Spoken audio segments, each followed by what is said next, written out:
Nandito po tayo ngayon sa Kapitolyo ng Tacloban. So, isa sa mga pinupuntahan niyan dito. So, medyo umuulan, kaya saglit lang kami. Napakalaki ng Kapitolyo nila. Nakikita nyo ba? Ayan, oh. Ang laki-laki. Napakaganda. So, ayan yung bagong Kapitolyo. Makikita nyo rito. Ang ganda ng Kapitolyo nila. So, isa po ito sa mga pinupuntahan dito ng mga turista kapag pupunta sila ng Tacloban. Ganda. Ganda ng ano nila, ng Kapitolyo. Actually, kaya ito napapansin. Ayan, nakikita nyo ba yung madaming ilaw na yan? Kaya ako siya napansin. Ang ganda niya pag gabi. Nakailaw lahat yung ilaw na yan. So, hindi nagtitipid.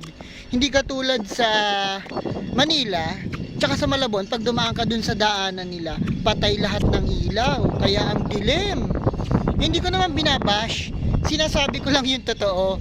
Na kapag nagdadrive ako ng motor, ang dilim sa daanan ng Maynila, tsaka ng Malabon, yung bandang Letre, sobrang dilim. Pinapatay yung ilaw. Tinitipid. Hindi ko kayo binabash. Sinasabi ko lang yung totoo. So yun, ganun din sa Maynila. Ang dilim, tinitipid. Parang hindi ko alam kung ba't sila nagtitipid sa ilaw. Sila ba nagbabayad?